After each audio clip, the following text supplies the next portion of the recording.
Hey guys, it's Mouther here once again, and I spent a few days pretty recently trying to build a Shock Nova Inquisitor along the same lines as the Legacy League starting character I introduced to you guys as one of the 5 sort of characters you could build at the start of the league. Now, this character itself I had not actually built before, just the fact that Shock Nova was buffed, and along my previous experiences with Inquisitors and lightning skills, I figured it should go pretty well and should be playable and as a decent sort of starter. As well as that, you could also transition into something like Ball Lightning or Stormcall as you see fit, since they have the exact same passive trees basically. And yeah, Shock Nova was alright. I did play with it right from around level 28 all the way up to, let's say, level 80, maybe even 85, and it was pretty fun, and it's a nice leveling skill and it's a nice clearing skill, but ultimately it's not really that good, largely because you can just sub in a Stormcall and maybe even a Ball Lightning and just get vastly better results. So Shock Nova, as you can see here, does clear maps pretty well, but it does put you right in the center of mobs, and the AoE is not all that great. You sub in something like a Stormcall right here, and all of a sudden we have the same level of AoE, actually better even, as I'll show you in a few minutes, but you also have better damage and you become a ranged character. So the problem with Shock Nova was having to fix up our our defenses, our tankiness, our mana for the mind over matter node, because if you don't have really good mana regen, every time you get hit it just kind of sucks. Life, yes, you know, you got to fix everything, stun resistance, whereas Stormcall, you basically are just a ranged character, as ranged as you want to be, and you do, well, objectively, better DPS. So it ends up being more or less just the same build, but a lot better. And in the end, I really didn't feel like playing Stormcall again right now, because I've played a couple of Stormcalls pretty recently in the past year. I think I've done 2 or 3 Stormcalls, and they've been good, and it's a great skill, and I do love me some Stormcall, but I just wasn't ready to play another Stormcall, because I have other things I definitely want to get to before playing this sort of character again. It is a great character though, or at least skill. I was also at this point trying out hybrid quite a bit, and I was struggling to justify many reasons for it, and I'll go over that in just a second. But as you can see, Stormcall still clears pretty damn well. The AoE nerfs haven't affected Stormcall too much, if at all, and the damage is still really good. You can still get some good cast speed on it, and yeah, the clear speed is really good for Stormcall too. Overall, it's still a very strong skill, and highly recommended if you haven't tried Stormcall out before, but I have, and that's why I ended up benching this character pretty damn soon. Got only to about level 83 or something, and I decided I would be having a lot more fun starting something else with a few other characters I had in mind, so I did move on. But I do want to talk a bit about Shock Nova and Stormcall first. So this was the character, initially started out with the idea of just being Shock Nova and then maybe some Ball Lightning and then some Stormcall. Now Shock Nova worked well enough, but I did want to play around some Ball Lightning every now and again. Ball Lightning didn't feel that good to me in today's sort of game and meta, and Stormcall felt pretty amazing, but I really didn't want to play it again. Part of the enjoyment I have of characters these days is wearing MTX, and Templar just doesn't wear them very well. One thing I will mention is, or highlight, is the Celestial Hood and Fiery Eyes combo. On most characters you get, you know, like 2 cool looking glowing eyes here. On a Templar it just kind of, I don't know what the fuck it does. It sits at the top of your head in a cross or something. So that's kind of shitty. Anyway, like I said, character got to about 83 before I stopped playing him. I just did endgame or mid-tier mapping for like 1 day, and I decided I just wasn't having enough fun to keep going. That said, Stormcall is very fun, and Shock Nova is actually pretty fun for, you know, the lower tier maps as well. It just kind of doesn't make sense as a skill. So what I mean by that is, our setup here was a pleasure hand, so we had echo, we had some really good cast speed and all that, so it felt pretty smooth. But currently on our tree we have this area node here and this area node here, and then we're using just the area gem. Now this is what Stormcall looks like with all of that area. You know, pretty much an entire room, fairly solid, fairly girthy, and this is what our Shock Nova looks like.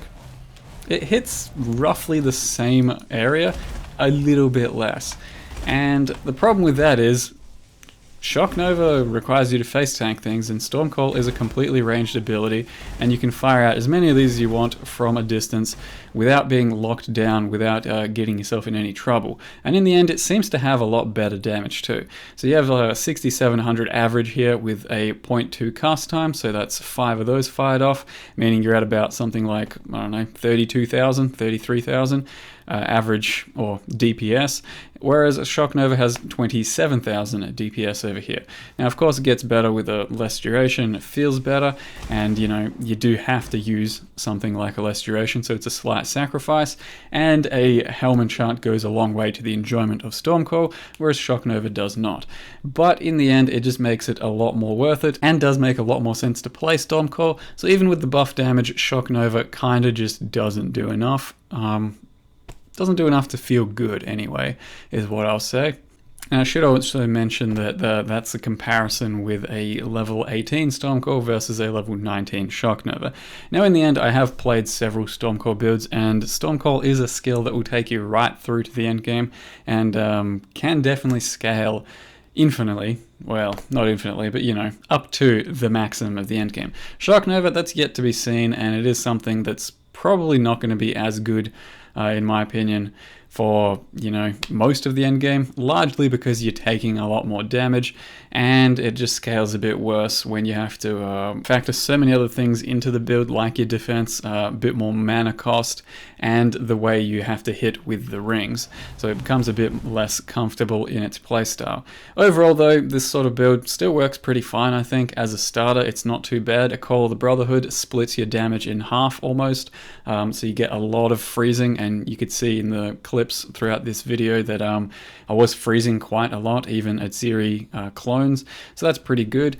And something else I'll mention is not a lot of people do this or may even know about it, but Lightning Warp is a pretty damn good travel skill these days. So Lightning Warp with some quality and high level attached to faster casting, less duration, and rapid decay is pretty insane, and one of the nicer movement skills in the game. The only problem is it does take a 4-link to feel this good, but it certainly feels pretty damn good for a caster, and yeah, quite a lot of characters can use a setup like this. It's fairly instant in the end, and a very nice movement skill. But the other problem I ran into this character with something else I was trying to test was whether or not hybrid could be worth it to stack quite a lot of life, quite a lot of energy shield, and then quite a lot of mana.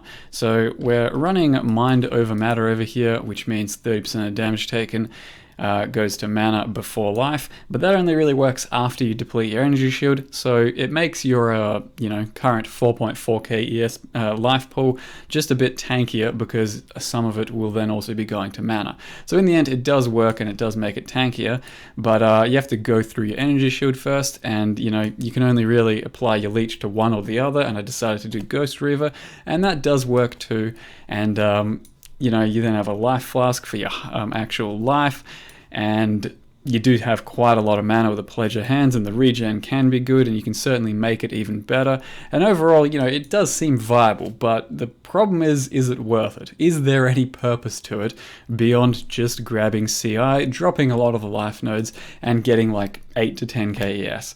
And overall, I'd say no, it does not seem like there's any point to it, because the main purpose to it would maybe be to reserve some of your life for some auras, and if you're going to go down that route, you may as well spec into low life, grab a shavs, and be a beast.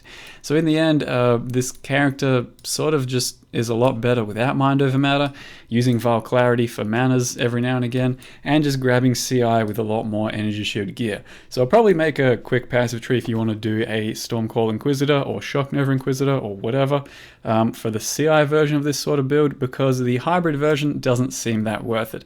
And the initial idea behind the hybrid version was mostly that CI gear might be hard to get at the early league, but within a week or so, it's ridiculously easy to get even just, decent pieces of energy shield gear, so it kind of negates that whole perk. So in the end, that was the character. I did have some fun playing it, and I do love me some Stormcall, but I just am not ready to commit another character to Stormcall, because I have other things I want to do and move on to.